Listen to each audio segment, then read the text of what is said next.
Good morning बच्चे। मैं अशोक यादव कक्षा 4 हिंदी व्याकरण पाठ 2 का शेष भाग लेके आए हैं, जिसका शीर्षक है वर्ण तथा शब्द विचार।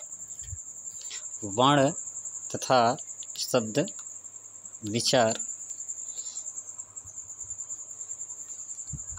तो चलिए आगे आज हम व्यंजन के बारे में पढ़ते हैं। स्वरों की सहायता से बोले जाने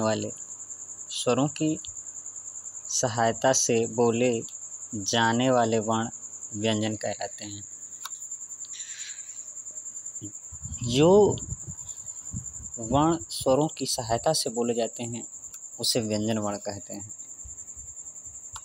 हिंदी में व्यंजन इस प्रकार है, देखिए।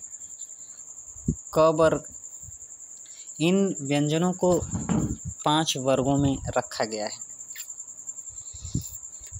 जिन्हें हम स्पर्श व्यंजन कहते हैं। 4 अंतस्थ वर्ण हैं तथा 4 ऊष्म वर्ण हैं और 2 उच्छिष्ट वर्ण माने जाते हैं। तो चलिए, क वर्ग में हम जानते हैं क, ख, ग, घ, ङ। च वर्ग में च, छ, ज, झ, ञ। ट वर्ग में ट, ठ, ड, ढ, ड़। और त वर्ग में होता है त, थ, द, ध, न। प वर्ग में प, फ, ब, भ, म वर्ण आते हैं। अंतस्थ वर्ण।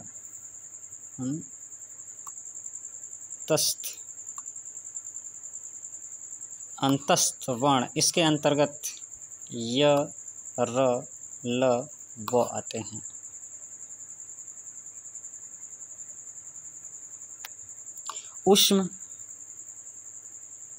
ऊष्म के अंतर्गत श,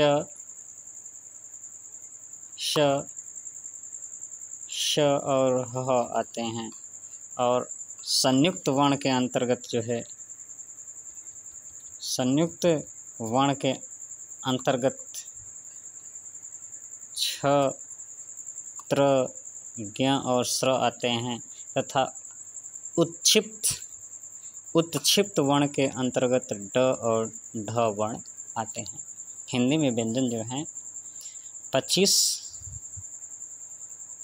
जो हैं स्पर्श व्यंजन के अंतर्गत ये हैं, जो स्पर्श व्यंजन के अंतर्गत आते हैं। 4 जो है अंतस्थ व्यंजन के अंतर्गत आते हैं और ये 4 नीचे के जो हैं वो उस व्यंजन के अंतर्गत आते हैं। छ, त्र, ज्ञ ये संयुक्त व्यंजन के अंतर्गत आते हैं तथा ड और ढ जो हैं उत्क्षिप्त व्यंजन के अंतर्गत आते हैं। तो आगे चलिए देख लेते हैं।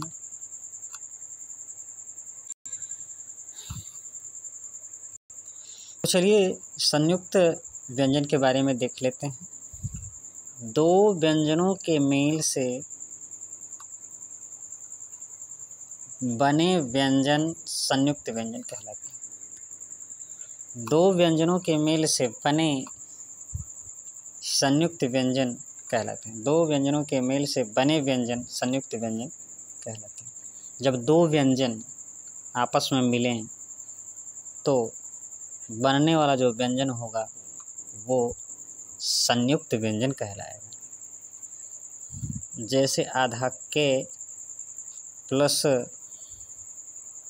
षटकोण श वाला श बराबर बन जाता है 6, छत्रि 6 बन जाता है। ये आधा और ये पूरा मिल करके छत्रि 6 बनता है।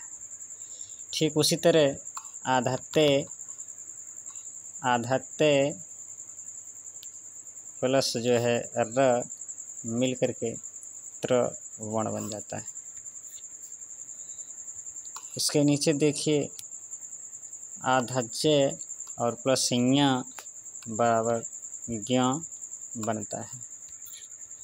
उसके नीचे बड़ा वाला जो से है वो आधा प्लस र और ये बन गया स्र बन गया स्रो बनेगा। ज्ञ के लिए आधा j, आधा जो है j प्लस य बराबर ज्ञ बन जाता है। इस प्रकार ये भी बता दें आपको कि संयुक्त व्यंजनों की संख्या केवल 8 मानी जाती है।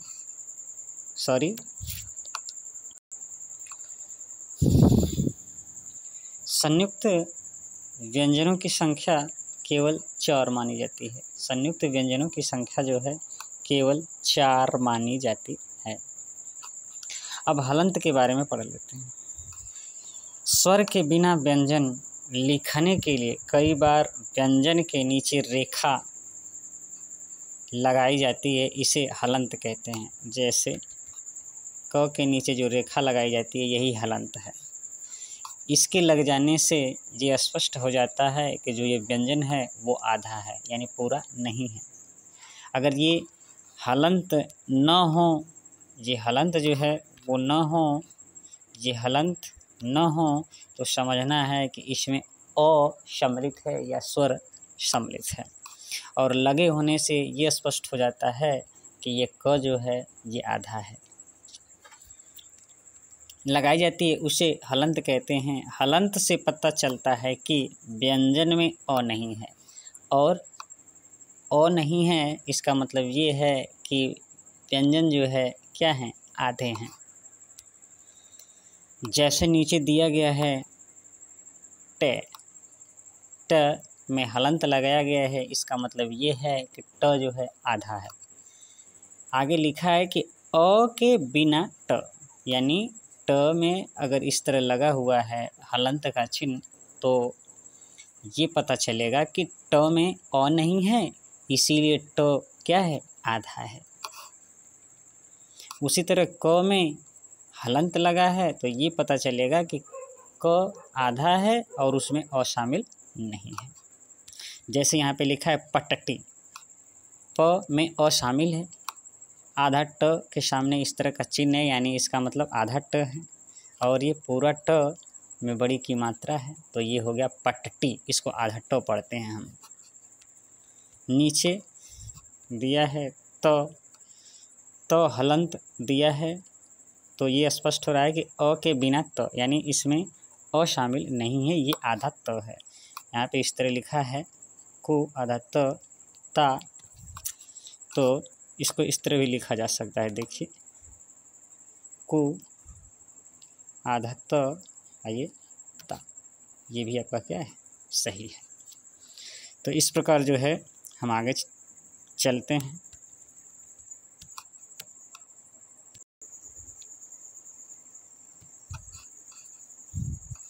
तो चलिए आज हमारा यहीं पे क्लास जो है समाप्त हो रहा है, और आज हम जो है आप लोगों को गृह कार्य देते हैं, इसको आप करिएगा। तो गृह कार्य में देखिए संयुक्त व्यंजन को लिखिए, वह अभ्यास कीजिए। जो संयुक्त व्यंजन 4 आप लोगों को बताए गए हैं उनको लिखना है और अभ्यास करना है। दूसरा क्वेश्चन इसमें है व्यंजन किसे कहते हैं, इसको आपको लिखना है और याद भी कर लेना है। व्यंजनों में तीसरा क्वेश्चन, व्यंजनों में वर्ग कितने होते हैं। व्यंजनों में वर्ग कितने होते हैं ये आपको अभी बताया गया था। प्रत्येक वर्ग के अक्षर को विस्तार पूर्वक लिखना है। प्रत्येक वर्ग के अक्षरों को लिखना है कि एक वर्ग में कितने अक्षर आ रहे हैं उनको लिखना है। तो चलिए ठीक है, अब अगले वीडियो में मिलते हैं आपसे। नमस्कार।